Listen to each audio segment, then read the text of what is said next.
প্রেমের টানে সুদূর চীন থেকে বাংলাদেশে ছুটে আসা চীনা নাগরিক ওয়াং তাওজেন বিয়ে না করে নিজ দেশে ফিরে যাচ্ছেন।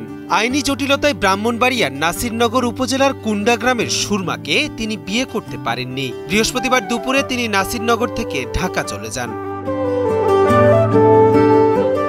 এ ঘটনায় হতাশ সুরমার পরিবার। মেয়ের ভালোর কথা চিন্তা করেই চীনা নাগরিককে বিদায় দিয়েছেন জানান তরুণীর স্বজন। পররাষ্ট্র মন্ত্রণালয় গিয়ে আসছি, কোনো সমাধান আমার কাছে হইলো না। এরপরে বলছে আইন মন্ত্রণালয় যাওয়ার জন্য। আইন মন্ত্রণালয় তো ভাই গেছি, ওনার দুইবার যাবো তো গিয়েছি, তো ওনারা বলছে যেটা তো বিয়ার বিষয়টা তো আসলে বিয়ে করানো যাবে, কিন্তু লিগেল হবে কিনা এটা একটু সমস্যা আছে। লিগেল হইতে গেলে ওনারা কিছু দ্বারা বুঝাই দিছে আমাকে যে এইভাবে যদি উনি নাগরিক হয় এনে একটু মোটা অঙ্কের টাকা খরচ হইব, ওনার পাসপোর্ট জমা দিয়া সব দিয়ে আসে এই দেশে নাগরিক হওয়ার পরে যদি বিয়ে করানো হয়তো আপনারা কাবিন টাবিন করতে পারবেন, বৈধতা পাবেন। আর না হয়তো ওনার যেহেতু দেশ থেকে চীনা দূতাবাস থেকে একটা বিজ্ঞাপন জারি করা আছে, নিষেধাজ্ঞা দেওয়া আছে, এই জন্য এটা ভাই আমরা সঠিকভাবে বলতে পারবো না কিভাবে আপনি লিগেল করবেন।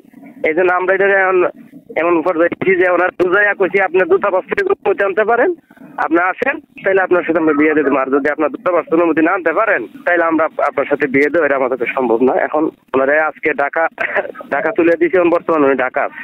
উনি বলছে যদি আমি লিগেল করতে পারি তাইলে আর যদি লিগেল না করতে পারি আমি 1 বছর পরে লিগেল করে আমি আপনার বাংলাদেশ আসবো।